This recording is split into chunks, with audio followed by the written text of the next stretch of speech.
to share something with you. That might put me in a very negative light, yeah. Relationships are not my forte. See if someone grabbed up my wife or something completely different ballgame. I'll walk away from here, and this has been like a therapy session.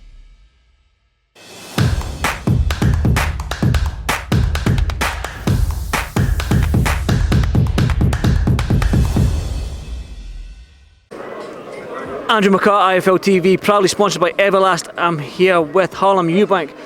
Harlem, I do want to talk about your holiday because it looked absolutely amazing, but wow, I want to start with that press conference. It was very, very spicy up there.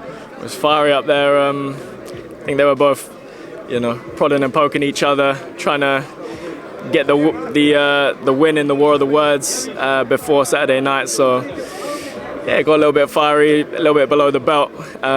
But yeah, I'm sure it was just made it more entertaining for the public. Definitely, but it seems like these two, when you've got Chris Eubank Jr., you've got Liam Smith, even with the mind games and the trash talking, I don't think either fighter is fazed by any of it. They're not. They're veterans of the sport. They've been in the game a long time. They're experienced, and they've seen it all before. So I don't think, from either side, it's not going to faze their performance, and they're both going to turn up and give a solid account of themselves on Saturday, and we're going to see a firefight, I think. And I hope so, because when I talk about this fight, I can see knockdowns, cuts, everything in this fight, so I'm really looking forward to it. But going back to that press conference, I've yet to, you're very mild-mannered, you're very, very, what's the word I'm looking for? Zen, if that makes sense. You're very chilled, Harlem.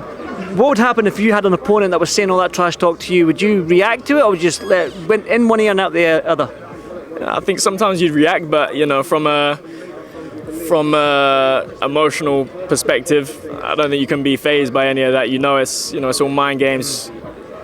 Each one of you trying to get to the other, and like I say, it's not going to affect either of their performances. And I don't think it would me either. We know that it's just talk before the fight, and come fight night, you have to show up, and it's all about your performance and your physical performance, not just the War of the Words.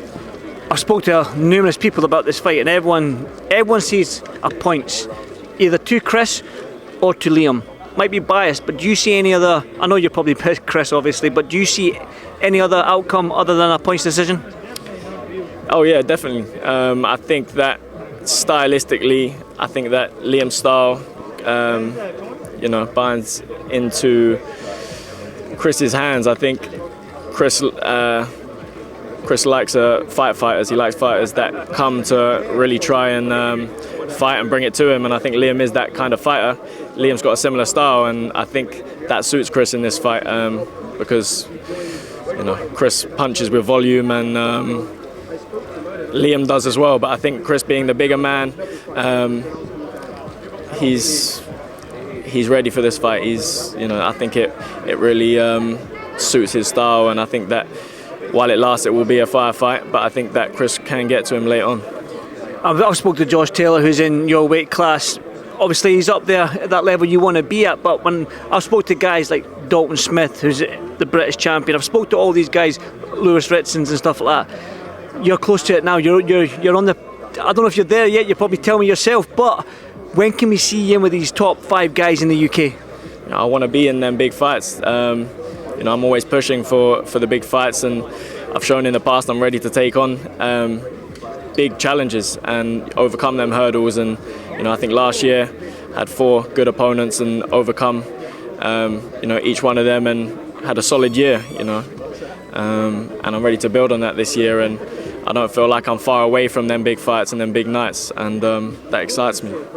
Is the British title a goal for you, or are you sort of like, if I can get anything bigger than that, maybe a European or that friend, these WBO belts, WBO internationals, if they come around, would you take that route? It all sounds good to me, the WBOs, the Europeans, the British, I'd relish all of them, so I don't mind which one, but I'm ready for those fights, and I'm excited to get on that stage and put in them performances. You say you're ready, but do you need these fights now in your career? Because you are 13-14-0, I believe. Do you need these fights now? Definitely. 16-0, and I've faced serious opposition to get to this stage, and like I say, I've overcome the hurdles, and I'm putting in the performances each and every time. I'm getting better and better. I'm developing as a fighter, and I do need these big fights, and I believe that they will come. You know. Well, let's go on to that holiday then. Like I said, I think 2 days ago I saw you in St Lucia, I believe it was, on a beach, chilling, whatever it may be. But now you're here in Manchester. I mean, that was a quick turnaround. Yeah, Cape Verde is just off the coast of Africa, 10 islands altogether. So got to visit 2 of them. Beautiful, beautiful place. Beautiful people over there, and yeah, had to cut the trip short and get back in time for Chris Eubank Jr. to put in a dominant performance Saturday night. You could have left yet. You could have left Friday morning. A couple of more days there. Had to get here and get settled.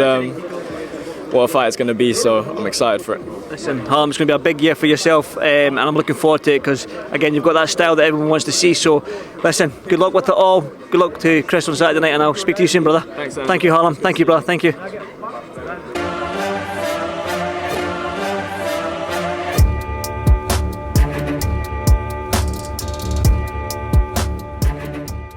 I'm going to share something with you that might put me in a very negative light, yeah. Relationships are not my forte. See if someone grabbed up my wife or something completely different ballgame. I'll walk away from it, and this has been like a therapy session.